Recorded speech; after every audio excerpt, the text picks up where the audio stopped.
बच्चों question number 1 में आ जाओ। इंटीजर टाइप क्वेश्चन है। इसमें क्या गिवन है कि हमारे पास एक फंक्शन एफ ऑफ एक्स है। एफ ऑफ एक्स क्या है? Cos of cot inverse sine tan inverse X, sine tan inverse X. ठीक है, ये हमारे पास फंक्शन है और इसकी वैल्यू क्या गिवन है? Then the number of solution of the equation. हमें क्या चाहिए? Number of solution of the equation. इस इक्वेशन के नंबर ऑफ सॉल्यूशन चाहिए। ठीक है, तो एफ ऑफ एक्स का वैल्यू तो ये गिवन है। ठीक है, तो यहाँ से क्या है? एफ ऑफ एक्स किसके इक्वल है? यहाँ पे गिवन है ना, √3 F of X minus 1 is equals to 0। तो यहाँ से हमें क्या मिला? यहाँ से हमें एफ ऑफ एक्स की वैल्यू क्या मिल गई? 1/√3। ठीक है, और ये एफ ऑफ एक्स के इक्वल है। इसका मतलब ये एफ ऑफ एक्स ये किसके इक्वल हो जाएगा? 1/√3 के इक्वल होगा।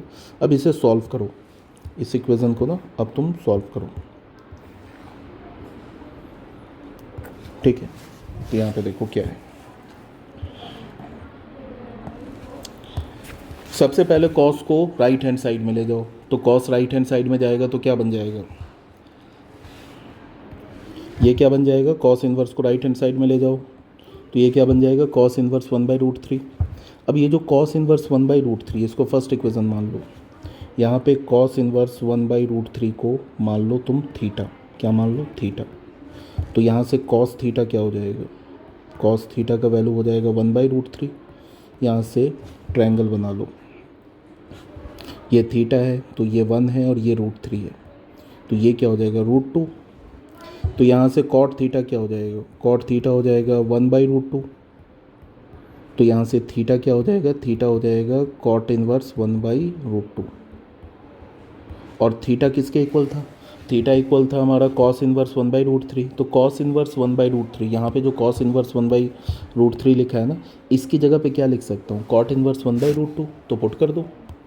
तो ये क्या आ जाएगा? यहाँ पे आ जाएगा हमारे पास cot inverse sine tan inverse x, tan inverse x. ठीक है, ये हो जाएगा कॉट इन्वर्स 1/√2। अब बच्चे कॉट इन्वर्स दोनों साइड से कैंसिल, तो यहाँ से हमें क्या मिलेगा? साइन टैन इन्वर्स एक्स, ये हो जाएगा 1/√2। साइन को राइट हैंड साइड में ले जाओ, तो साइन को राइट हैंड साइड में ले जाओगे तो क्या बन जाएगा? Tan inverse X is equals to sine inverse 1/√2। Sine inverse 1/√2 क्या होता है? π/4। तो ये हो गया π/4। तो यहाँ से अब x को राइट हैंड साइड में ले जाओ तो ये टैन इन्वर्स को तो क्या हो जाएगा? Tan inverse π/4। तो tan inverse π/4 is equals to 1। तो x का वैल्यू हमें क्या मिला? 1। तो कितने सॉल्यूशन मिले? एक ही सॉल्यूशन मिला। क्या बोल रहा है क्वेश्चन में? The number of solutions of the equation. इस इक्वेशन का बताओ कि कितने सॉल्यूशंस हैं। तो बच्चे इस इक्वेशन के सिर्फ एक ही सॉल्यूशन है, तो हमारा आंसर क्या होगा? नंबर ऑफ सॉल्यूशन क्या हो जाएगा? नंबर ऑफ सॉल्यूशन ये क्या हो जाएगा बच्चे? 1। बस हो गया। ठीक है, नेक्स्ट क्वेश्चन में आ जाओ बच्चे। क्वेश्चन नंबर 2 में इसमें क्या बोल रहा है? इसमें बोल रहा है the area of the closed figure bounded by x is equals to -1, x is equals to 2 and this function and the abscissa x-axis is a, then the value of 3a is equals to, बोल रहा है कि x is equals to -1, x is equals to 2 और ये जो function दे रखा है y is equals to f of x and abscissa का मतलब x एक्सिस। ठीक है, ये एरिया a के इक्वल है। तो बोल रहा है कि 3a का वैल्यू बताओ। तो सबसे पहला काम क्या करेंगे? सबसे पहला काम करेंगे, ये है हमारा एप्लीकेशन ऑफ इंटीग्रल का क्वेश्चन। तो सबसे पहला काम करेंगे कि ग्राफ ड्रॉ करेंगे, तभी तो हमें पता चलेगा कि एरिया कैसे निकालेंगे। तो ये देख लो, सबसे पहला हमारे पास जो फंक्शन है x इज इक्वल्स टू, ये फंक्शन देख लो। ये फंक्शन क्या बोल रहा है? y का वैल्यू क्या है? -x² + 2। ये तो पैराबोला है, -x² + 2 ऐसा पैराबोला बनेगा ये इस टाइप का। इसका वर्टेक्स कहाँ पे होगा? 0,2 पर वर्टेक्स होगा। ये होगा इसका वर्टेक्स होगा 0,2 पर। ये पॉइंट हो गया वर्टेक्स 0,2 पॉइंट पर।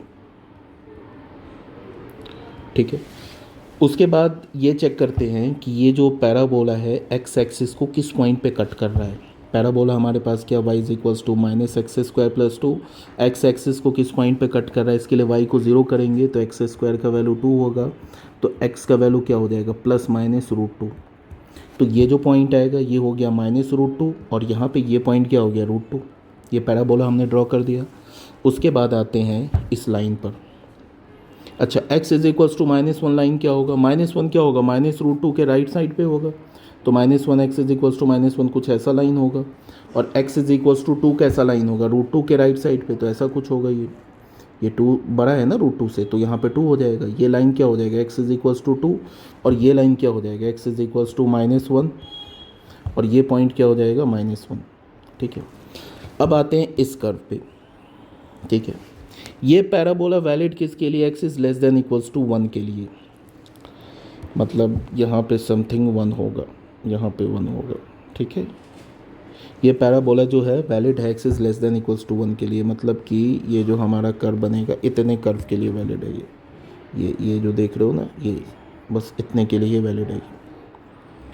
तो ये हमारा फाइनल ऐसे कर्व बना है, जिसको रेड से मैं कर रहा हूँ ना, यही हमारा एक कर्व ये हो गया, यह है हमारा। उसके बाद आते हैं दूसरा, हमारे पास फंक्शन क्या गिवन है, y is equals to 2x minus 1।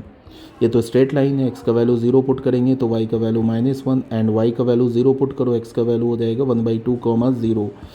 तो 0 -1 एंड 1/2, 1/2 किधर होगा, समथिंग यहाँ पे। तो ये जो लाइन होगा, ये लाइन कुछ ऐसे पास करेगा, ये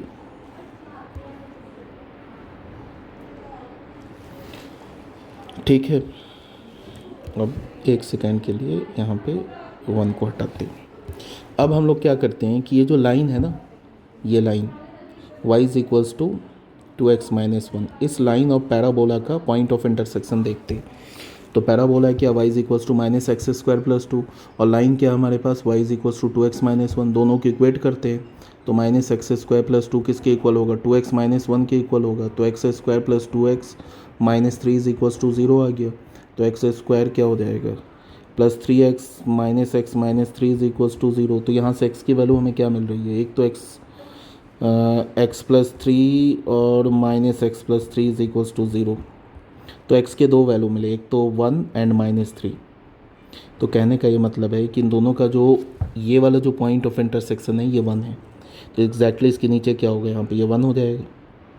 ठीक है, और ये पॉइंट क्या है इस लाइन का, 1/2 0, तो ये हो जाएगा 1/2, और ये पॉइंट क्या हो जाएगा, -1। इतना डिटेल फिगर बनाने की ज़रूरत नहीं है, हमें तो सिर्फ एरिया आइडेंटिफाई करना है।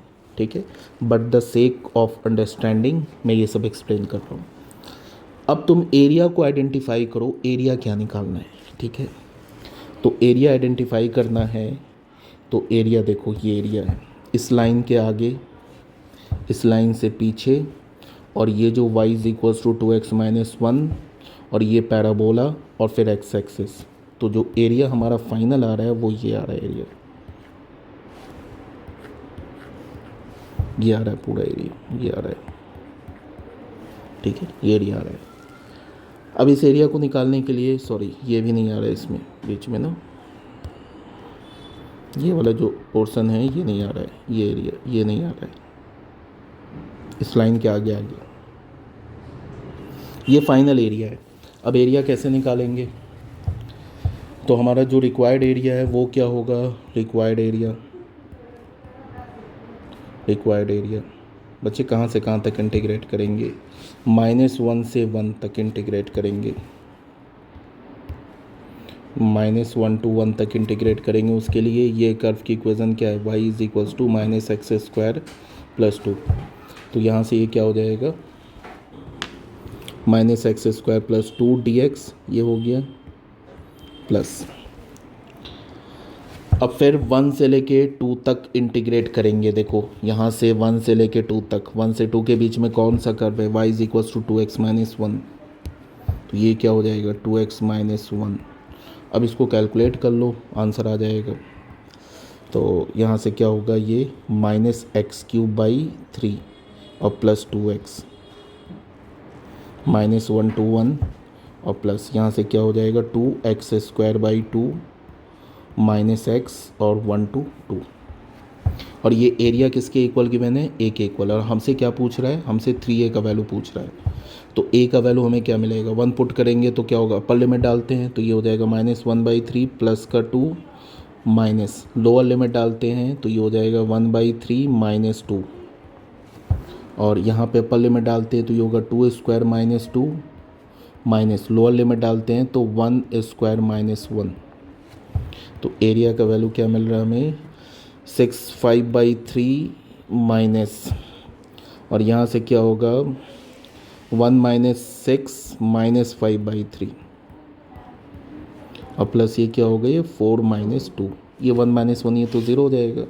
तो ये क्या हो जाएगा, ये 10/3 प्लस का 2 तो 10 + 6/3 तो ये हो गया 16/3। और हमसे आंसर क्या पूछ रहा है, ए का वैल्यू हमें क्या मिला 16/3, हमसे तो 3a का वैल्यू पूछ रहा है तो यहाँ से 3a का वैल्यू क्या हो गया 16। तो यही हमारा आंसर हो गया। ठीक है बच्चे, नेक्स्ट क्वेश्चन में आ जाओ। नेक्स्ट क्वेश्चन में क्या बोल रहा है कि if the equation of the focal cord of the parabola, ये हमारे पास तो पैराबोला है, पैराबोला का जो फोकल कॉर्ड है बच्चे, ये जो पैराबोला गिवन है, इस पैराबोला का क्या बोल रहा है कि जो फोकल कॉर्ड है उसका ये इक्वेशन दे रखा है। ठीक है, उसके बाद बोल रहा है कि जो डायरेक्ट्रिक्स है उसका ये इक्वेशन दे रखा है। तो बोल रहा है कि find the value of a + lambda, a + lambda का वैल्यू निकालो। सबसे पहला काम करेंगे, पैराबोला को स्टैंडर्ड फॉर्म में रखेंगे। तो क्या होगा स्टैंडर्ड फॉर्म में 4 और यहाँ पे क्या लिखेंगे a/4 × x। तो ये जो पैराबोला किस फॉर्म में आ गया, y² = 4ax के फॉर्मेट में आ गया, जहाँ पे a का काम क्या कर रहा है a/4। पहली बात, फोकस का कोऑर्डिनेट क्या होता है, फोकस का कोऑर्डिनेट होता है a,0। तो यहाँ पे इस केस में a की जगह पे क्या आ जाएगा a/4, 0। तो ये तो हो गया फोकस का कोऑर्डिनेट पैराबोला का, पहली बात। दूसरी बात कि पैराबोला का डायरेक्ट्रिक्स क्या होता है, इस फॉर्मेट में डायरेक्ट्रिक्स क्या होता है, इस फॉर्मेट में डायरेक्ट्रिक्स का इक्वेशन होता है x = -a, that is x + a = 0। तो यहाँ पे इस पैराबोला का डायरेक्ट्रिक्स का इक्वेशन क्या होगा, x = -a की जगह पे क्या लिखोगे a/4। क्लियर है। अब यहाँ पे क्या बोल रहा है कि डायरेक्ट्रिक्स का इक्वेशन क्या गिवन है, जो डायरेक्ट्रिक्स का इक्वेशन गिवन है वो है हमारा x + 4 = 0। तो x + 4 = 0, तो यहाँ से क्या हो गया x = -4, तो x का वैल्यू -4 और यहाँ से -a/4 दोनों को इक्वेट करो। तो यहाँ से क्या हो जाएगा -a/4 = -4। तो यहाँ से हमें a की वैल्यू क्या मिल गई 16। ठीक है, अब अगर a का वैल्यू 16 मिल गया तो ये जो फोकस का कोऑर्डिनेट है यहाँ पे है ना, ये फोकस का कोऑर्डिनेट, फोकस का कोऑर्डिनेट क्या है a/4, 0। तो a की जगह क्या डालेंगे 16, तो 16, 4/4, 0 तो ये हो गया 4, 0। ठीक है, पहली बात। दूसरी बात क्या कि a + लैम्डा, अच्छा a का वैल्यू तो हमने निकाल ही लिया, a = 16 आ गया, ये तो हमने निकाल लिया। अब हमें लैम्डा चाहिए। लैम्डा के लिए क्या है कि ये जो गिवन है ना 2x - y - लैम्डा = 0, ये फोकल कॉर्ड है। फोकल कॉर्ड का मतलब क्या है कि जैसे अगर ये पैराबोला इस टाइप का है यहाँ पे, तो ये है अगर पैराबोला हमारे पास,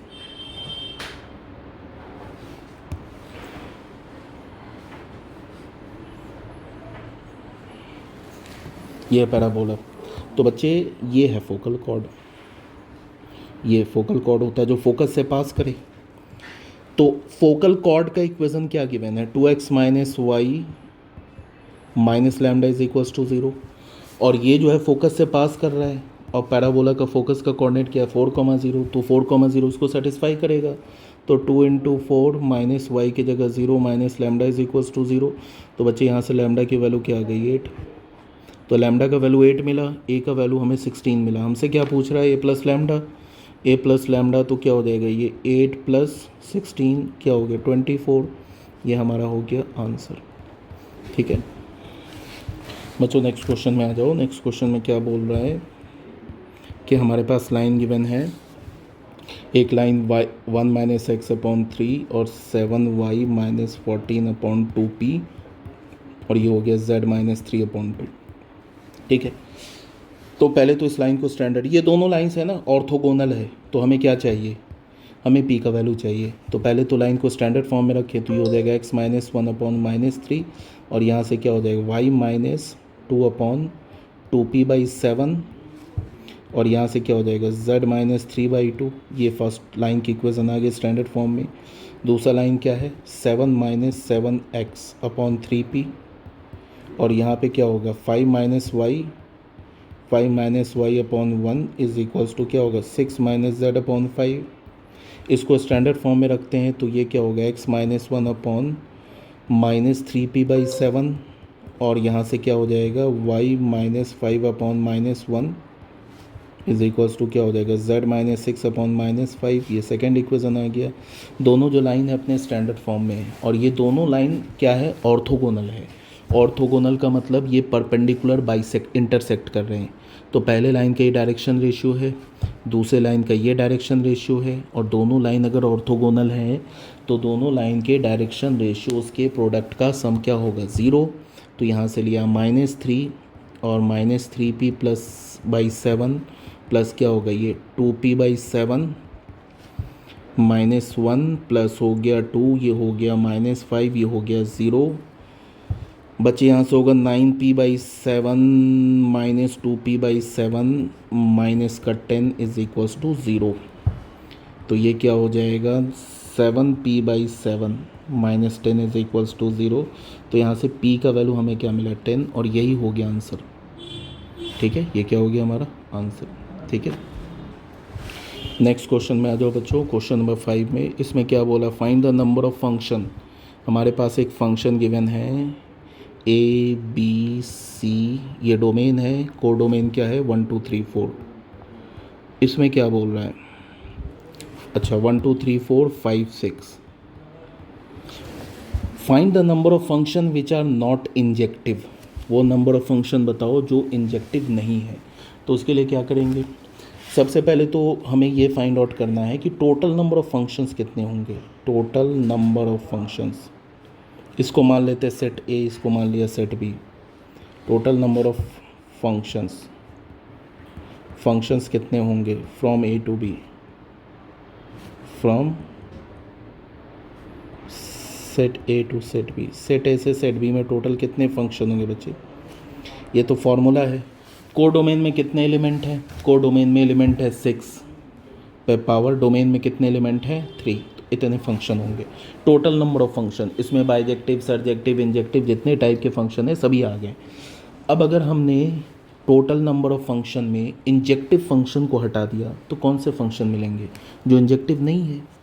तो नंबर ऑफ इंजेक्टिव फंक्शंस क्या होंगे, नंबर ऑफ इंजेक्टिव फंक्शन, कितने इंजेक्टिव फंक्शंस होंगे।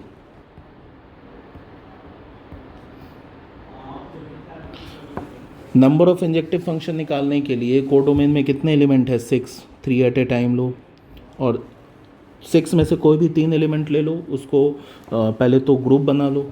तो ग्रुप में कितने एलिमेंट है 3, तो उसको 3 फैक्टोरियल से मल्टीप्लाई कर दो तो परमुटेशन आ जाएंगी 3 इसके नंबर्स के। तो ये हो गया हमारा injective functions, number of injective functions. तो नंबर ऑफ क्या हो जाएगा functions which are not injective, which are not injective, जो कि इंजेक्टिव नहीं है। क्या हो जाएगा बच्चे, ये हो जाएगा 6 पे power 3 minus 6c3 into 3 factorial. तो 6 6 36 216 माइनस ये क्या हो जाएगा 6 इंटू 5 इंटू 4 इंटू 6, ये हो जाएगा। ठीक है, 3 फैक्टोरियल 6, और अब ये क्या हो गया 216 माइनस 30 इंटू 24।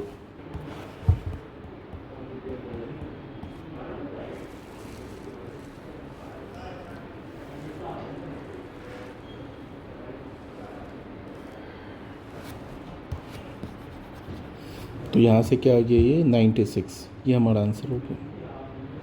ठीक है बच्चों, क्वेश्चन नंबर 6 में आ जाओ। क्वेश्चन नंबर 6 में क्या है, the number of integral value of x satisfying the inequal, ये इक्वेशन ये हमारे पास इक्वेशन है। इसमें बोल रहा है कि the number of integral value of के का नंबर ऑफ इंटीग्रल वैल्यू बताओ जो इस इक्वेशन को सेटिस्फाई कर रहा है। जहाँ पे ये क्या है, ग्रेटेस्ट इंटीजर ऑफ एक्स, तो ये भी बहुत इजी क्वेश्चन है। 2 greatest integer of X whole square minus 11 greatest integer of X plus 2 plus 34 is equals to 0। तो बच्चे ये हो गया 2 greatest integer of X whole square minus 11। इसको हम क्या लिख सकते हैं, ऐसे लिख सकते हैं greatest integer of X plus 2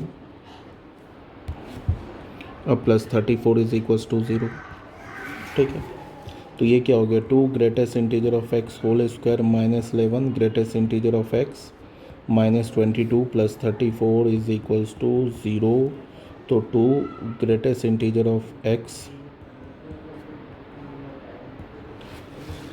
ये क्या होगा प्लस का 2 12 इज इक्वल्स टू 0। तो यहाँ से आ रहा है 2 greatest integer of X minus 8 greatest integer of X minus 3 greatest integer of X plus 12 is equals to 0। 2 greatest integer of X, ये होगा greatest integer of X minus 4 minus 3, ये हो जाएगा हमारा क्या greatest integer of X minus 4 is equals to 0। तो 2 times greatest integer of X minus 3 greatest integer of X minus 4 is equals to 0। बच्चे यहाँ से एक तो ग्रेटेस्ट इंटीजर ऑफ एक्स आ गया 3/2 विच इज़ नॉट पॉसिबल, और क्या आ रहा है ग्रेटेस्ट इंटीजर ऑफ एक्स आ रहा है 4। तो ये तो पॉसिबल ही नहीं है। ग्रेटेस्ट इंटीजर का मतलब जो भी वैल्यू होगा वो तो इंटीजर में होगा। अगर ग्रेटेस्ट इंटीजर का वैल्यू 4 है तो एक्स का वैल्यू क्या होगा 4 to 5, यही होगा ना। अब 4 to 5 के बीच में कितने इंटीजर आ रहे हैं, तो एक ही इंटीजर आ रहा है 4। तो इस क्वेश्चन में क्या बोल रहे हैं, find the number of integral value of x satisfying the equation. तो नंबर ऑफ इंटीग्रल वैल्यू क्या हो जाएगा, नंबर ऑफ इंटीग्रल वैल्यू, कितने इंटीजर आ रहे हैं, एक ही इंटीजर आ रहे हैं ना, नंबर ऑफ इंटीग्रल वैल्यू क्या हो जाएगा 1। ये हमारा आंसर हो गया। ठीक है, नेक्स्ट क्वेश्चन में बच्चों आ जाओ सॉल्यूशन 7 में। The value of the definite integral, इस डेफिनिट इंटीग्रल का वैल्यू जो है ना k π/4 है। देन द वैल्यू ऑफ के का वैल्यू निकालना है। तो बच्चों ये डेफिनिट इंटीग्रल हमारे पास है -π/2 to π/2। ये क्या है 3 cos x plus sign x upon 1 plus sine square x 1 plus sine square x dx। ठीक है, ये डेफिनिट इंटीग्रल का वैल्यू है। ये किसके इक्वल है, k π/4 के इक्वल है। तो k का वैल्यू बोल रहा है निकालने के लिए। तो सबसे पहले तो इसे हम लोग इवेलुएट कर लेते हैं। तो ये हो गया -π/2 to π/2। इसको हम ऐसे लिख सकते हैं 3 cos x upon 1 plus sine square x, अलग अलग कर लिया 1 plus sine square x dx, और प्लस क्या कर लिया -π/2 to π/2 sine x upon 1 plus sine square x dx, अलग अलग कर लिया। अब बच्चे ये जो फंक्शन है ना, ये हमारा एक इवन फंक्शन है और ये हमारा फंक्शन है ऑड फंक्शन। ये तो हमारा एक ये होता है प्रॉपर्टी होता है कि अगर ये ऑड फंक्शन है तो इसका वैल्यू क्या हो जाएगा 0। -π/2 to π/2 है लिमिट, तो इसका वैल्यू क्या होगा 0। तो हमारा i का वैल्यू क्या मिल गया, i का वैल्यू ये तो 0 हो गया। 3 को बाहर करो तो ये क्या हो जाएगा -π/2 to π/2, और यहाँ पे हो जाएगा cos x upon 1 plus sine square x, ये वैल्यू हो जाएगा। अब इसमें फिर प्रॉपर्टी अप्लाई करो। ये प्रॉपर्टी होता है -a to a, प्रॉपर्टी क्या होता है -a to a f(x) dx। अगर इवन फंक्शन है तो इसका वैल्यू क्या होता है 2 times 0 to a f(x) dx, और अगर ऑड फंक्शन है तो इसका वैल्यू क्या होगा 0 हो जाएगा। f(x) अगर ऑड है तो यहाँ पे ये 0 हो गया। इवन है तो 2 को बाहर करेंगे तो 3 × 2, और 2 को बाहर करेंगे तो ये क्या हो जाएगा 0 to π/2, और यहाँ हो जाएगा ये cos x, और ये हो जाएगा 1 प्लस साइन स्क्वायर एक्स, और हो गया dx। ठीक है ना। अब इसमें तुम क्या करो कि पुट करो साइन एक्स को t मान लो। क्या मान लो, साइन एक्स को t मान लो। तो यहाँ से क्या हो जाएगा तो यहाँ से क्या हो जाएगा, साइन एक्स का हो जाएगा ये कॉस एक्स डी एक्स हमारा बन जाएगा क्या, डी टी बन जाएगा। उसके बाद पुट करो इसमें x का वैल्यू 0, देन t का वैल्यू क्या हो जाएगा, t का वैल्यू 0, x का वैल्यू π/2 यहाँ पुट करोगे तो साइन π/2 1 होता है, तो t इज इक्वल्स टू क्या हो जाएगा 1। अब हमारा i किस में कन्वर्ट हो गया, i ये हो गया 6, 0 तो 0 रह जाएगा 1, और cos x dx तो dt हो जाएगा, sin x को t बोला है तो 1 + t², तो ये हो गया 6, और यहाँ पे 1/1 + t² का क्या होगा, ये tan इनवर्स t, और लिमिट क्या डालेंगे 0 to 1, तो ये हो गया 6, और ये हो गया tan inverse 1 minus tan inverse 0। tan inverse 0 क्या होता है 0, tan इनवर्स 1 क्या होता है π/4, तो ये क्या हो गया 6π/4। तो 6π/4 मिला अकॉर्डिंग टू क्वेश्चन। i का वैल्यू क्या हमारे पास है 6π/4, और ये किसके इक्वल है, ये इक्वल है k π/4 के, ठीक है। तो ये हो गया k π/4, तो पाई और 4 कैंसिल होकर यहाँ से k का वैल्यू हमें क्या मिल गया 6, यही हो गया आंसर, ये आंसर हो गया, ठीक है। बच्चे नेक्स्ट क्वेश्चन में आ जाओ। नेक्स्ट क्वेश्चन में क्या बोल रहा है कि the function y is equals to f(x), ये जो फंक्शन है सेटिस्फाई द डिफरेंशियल इक्वेशन, ये फंक्शन इस डिफरेंशियल इक्वेशन को सेटिस्फाई कर रहा है, ठीक है, with the initial condition y0 is equals to 0 and, ठीक है। तो बोला है कि find the value of 5 into f of π/6। Function जो है इस कंडीशन को सेटिस्फाई कर रहा है, क्या हमारे पास गिवन है, डिफरेंशियल इक्वेशन क्या है f(x) into sine 2x minus cos x, और प्लस में क्या है 1 + sin² x f(x) is equals to 0, ठीक है।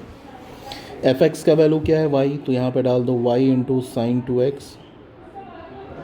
2x माइनस कॉस x, और प्लस क्या हो जाएगा ये 1 + sin² x f(x) is equals to 0।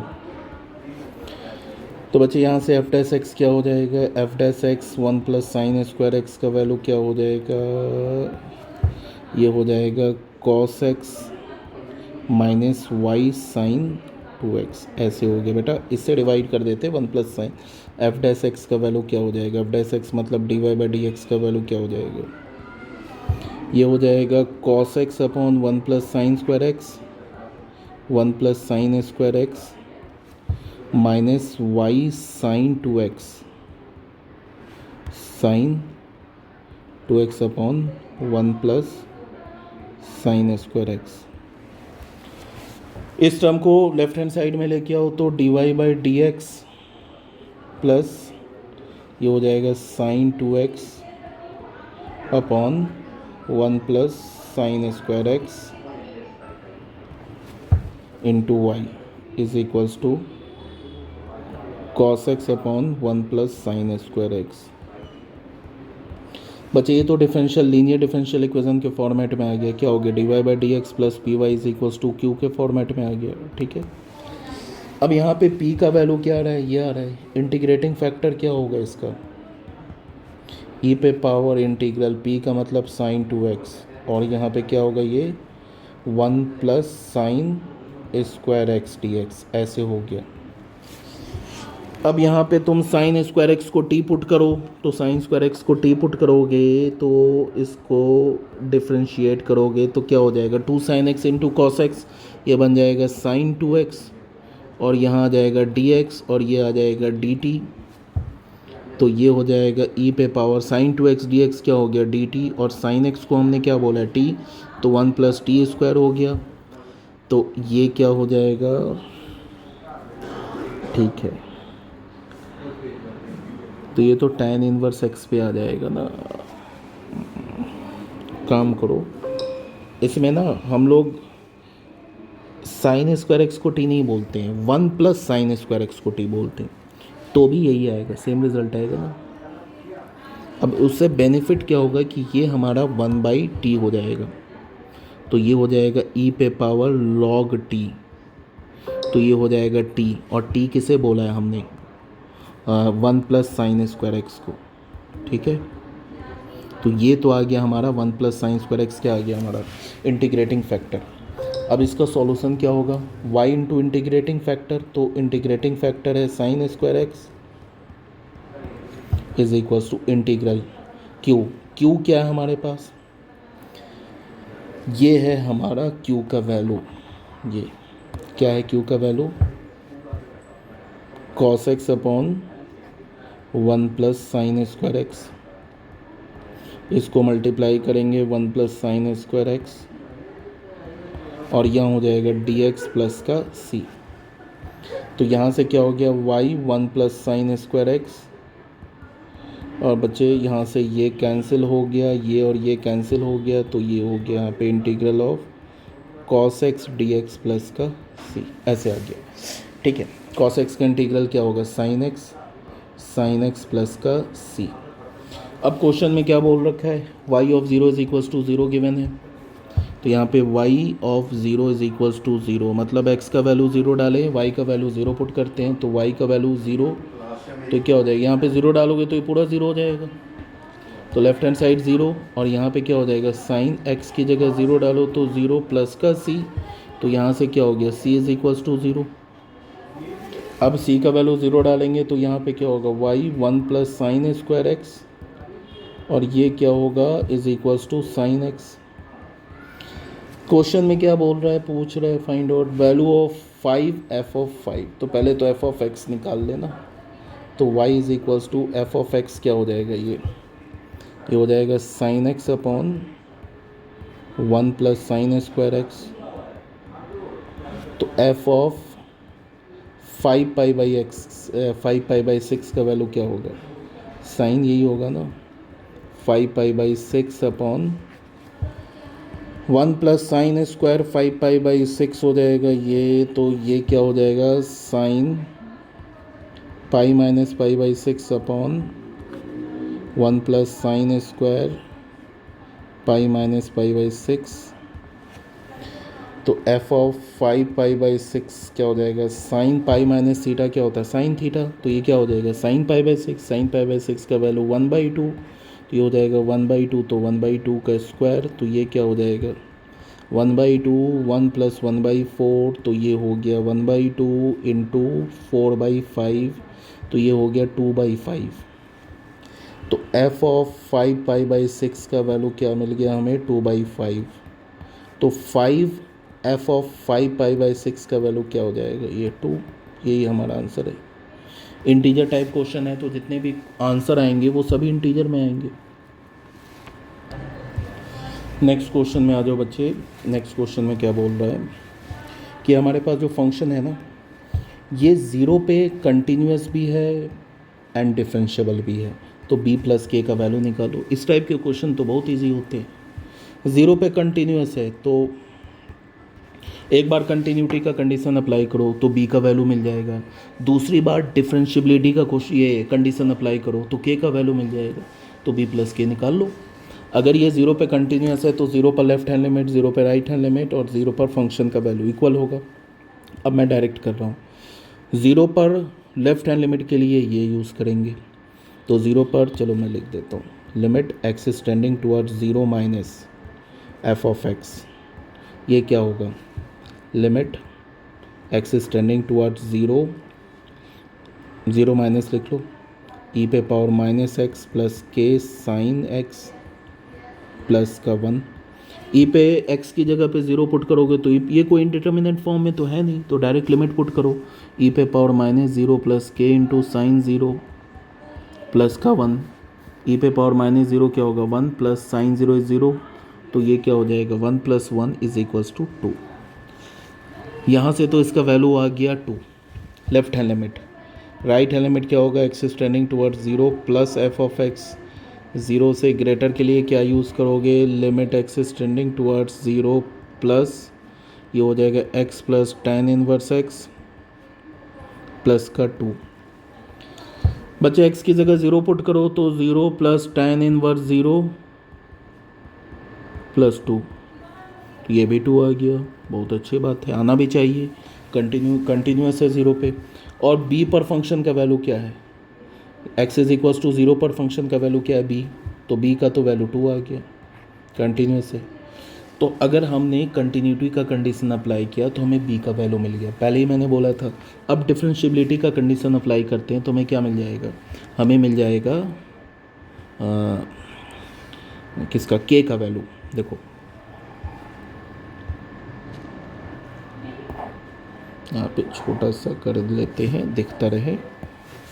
Differentiability का कंडीशन अप्लाई करते हैं, क्या होता है left hand limit, left hand derivative क्या होता है, 0 पर क्या होगा, L H D at x is equals to 0, at x is equals to 0 पर क्या होगा, limit h is tending toward 0, f of 0 minus h, तो F of minus h minus f of 0 upon minus h, ये हो जाएगा। अब बचे 0 minus h, तो यहाँ पे क्या हो जाएगा, limit h is tending toward 0, f of 0 minus H का क्या मतलब है, एफ ऑफ माइनस एच, तो एफ ऑफ माइनस एच, तो ये वाला लेंगे ना यहाँ से, ये वाला कंडीशन। एफ ऑफ 0 क्या हमारा बी है, और बी का वैल्यू क्या मिल रहा है 2, ठीक है। तो लेफ्ट हैंड डेरिवेटिव 0, तो ये क्या हो जाएगा, एफ ऑफ माइनस एच का वैल्यू क्या मिलेगा हमारे पास, ई पे पावर एच प्लस के इंटू साइन एक्स की जगह डालेंगे माइनस एच प्लस का 1 और माइनस एफ ऑफ 0, और एफ ऑफ 0 क्या है बी, और बी का वैल्यू है 2 अपॉन में माइनस एच, ठीक है। तो ये क्या मिला, limit h is tending toward 0, ये हो गया ई पे पावर एच प्लस के प्लस नहीं माइनस के साइन एच -1 अपॉन में माइनस एच, ठीक है। अब ये 0/0 फॉर्म है, फालतू दिमाग लगाने से अच्छा क्या है कि इसमें एल हॉस्पिटल लगा दो, डिफ्रेंशिएट कर दो न्यूमरेटर डिनोमिनेटर को, ठीक है। तो ई पे पावर माइनस एच हो गया, ई पे पावर माइनस एच माइनस के साइन एच का हो गया cos H upon -1, indeterminate form से हट गया, लिमिट पुट कर दो, ई पे पावर क्या हो गया 0 माइनस के कॉस 0 अपॉन -1, तो ये क्या हो जाएगा k -1। तो लेफ्ट हैंड डेरिवेटिव तो ये मिल गया। अब ये काम तो चलेगा नहीं, राइट हैंड डेरिवेटिव भी तो निकालना है, at x is equals to 0 पर क्या होगा, ये limit h is tending towards 0, f of 0 plus h, तो क्या हो जाएगा f of h minus f of 0 upon h, तो ये हो जाएगा limit h is tending towards 0, ठीक है। उसके बाद फंक्शन देखने के लिए यहाँ पे 0 ग्रेटर दैन 0 के लिए क्या डिफाइंड है, ये वाला है ना डिफाइंड, ग्रेटर दैन 0 के लिए, तो ये क्या होगा h plus tan inverse h plus का 2 minus f of 0, f of 0 क्या है b, और b का वैल्यू क्या है 2, तो 2 डाल दिया अपॉन h, ये 2 कैंसिल हो गया, h भी कैंसिल हो गया, तो ये क्या हुआ limit h is tending towards 0, तो ये हो गया 1 plus tan inverse h upon का h। अब tan inverse h upon h का लिमिट क्या होता है 1, तो ये हो जाएगा 1 प्लस 1, ये हो गया 2, तो ये हो गया right hand derivative. Left hand derivative क्या मिला k -1, तो k -1 किसके इक्वल हो जाएगा 2, तो यहाँ से k का वैल्यू हमें क्या मिल गया 3, और b का वैल्यू हमने 2 निकाल रखा है, and b is equals to 2 निकाल रखा है, तो हमें क्या बोल रहा है b प्लस k का वैल्यू निकालने के लिए, तो 3 + 2 क्या हो जाएगा 5, ये हो गया आंसर, ठीक है बच्चे। इसमें क्या बोल रहा है, find all possible 5 letter words formed using the let cocoa and a word from it are randomly selected. The chance that any two alike letters are not adjacent in the selected word is m/n. Then find the value of m upon m plus n. बोल क्या रहा है, हमारे पास total कितने, क्या हमारे पास वो कोआ, ये हमारे पास तो वर्ड है, इसमें देखोगे तो 2 सीज़ है हमारे पास, सी कितने हैं, सी और सी, ये 2 टाइम्स है, ओ भी 2 बार है, ए भी 1 बार है।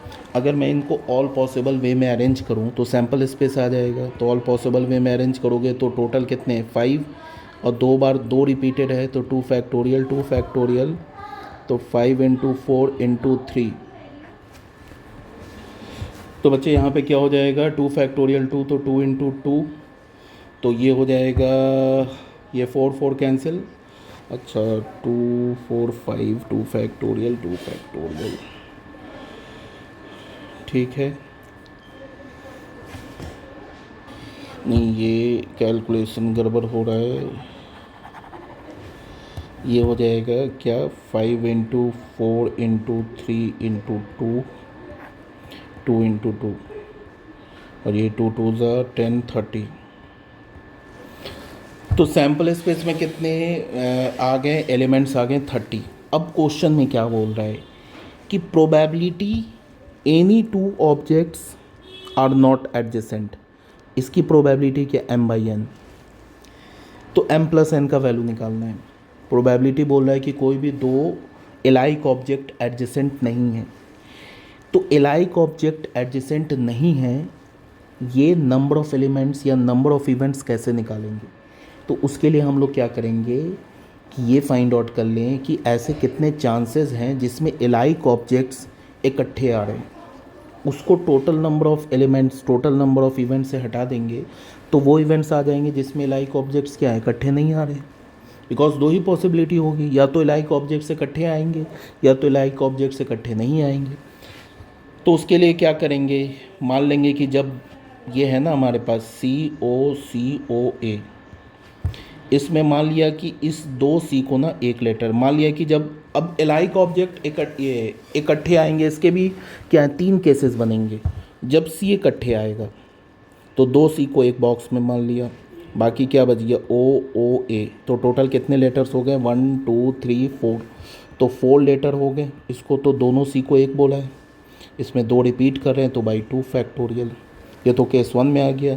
फिर हमने मान लिया कि जब हमारे पास दोनों O इकट्ठे आ रहा है तो सेम CA, तो यहाँ भी सेम लाइन में ये हो जाएगा 4 फैक्टोरियल अपॉन 2 फैक्टोरियल। तो ये हो जाएगा 4 इंटू 3 और यहाँ हो जाएगा ये 4 इंटू 3, तो 12 प्लस 12 ये हो गया 24। और फिर हमें एक तीसरा केस सॉल्व लेना होगा जब C और O ये तीनों इकट्ठे आ रहे हैं। तो जब एक बॉक्स में C मान लिया, एक में हमने O मान लिया, तो अब ये बच गया 3, ठीक है। तो इसको कितने वे से कर सकते हैं, 3 फैक्टोरियल मीन 6, तो 24 प्लस 6 ये हो गया 30। अच्छा, कुछ गड़बड़ हो रहा है यहाँ पे। यहाँ पे हमें ऐड नहीं करना है, यहाँ पे हमें सब्ट्रैक्ट करना है। यहाँ पे हमें ऐड नहीं करना है, यहाँ पे हमें सब्ट्रैक्ट करना है। कहने का क्या मतलब है कि ये जो 12 प्लस 12, ये जो 24 है ना, इसमें वो भी आ गए जिसमें C और O इकट्ठे आ रहे हैं, ये 12 और ये 12। इस 12 वाले में क्या है, हमने जब दोनों C को एक एलिमेंट माना था, जब इसमें दोनों O को एक एलिमेंट माना था, तो इसमें ये भी इंक्लूड हो गया जब C और O इकट्ठे आ रहे हैं। ये C और O इकट्ठे कितने आएंगे, ये CC, ये OO और यहाँ पे एक A, ये 3 फैक्टोरियल है। तो नंबर ऑफ फेज क्या हो जाएगा, number of phase in which no two alike objects are together, alike objects are together। कितने हो जाएंगे बच्चे, 24 माइनस 3 फैक्टोरियल मीन्स 24 माइनस 6 18। तो प्रोबेबिलिटी क्या हो जाएगी, प्रोबेबिलिटी हो जाएगी 18/30, 6 3 ज़ा 6 5 ज़ा, तो क्या हो गया 3/5। यहाँ ये किसके इक्वल है, m/n के इक्वल है, तो यहाँ से m की वैल्यू क्या हो गई 3 एंड n की वैल्यू क्या हो गई 5। तो m प्लस n की वैल्यू क्या हो गई 3 + 5 इज इक्वल्स टू 8। ये हमारा आंसर है। Okay, thank you very much.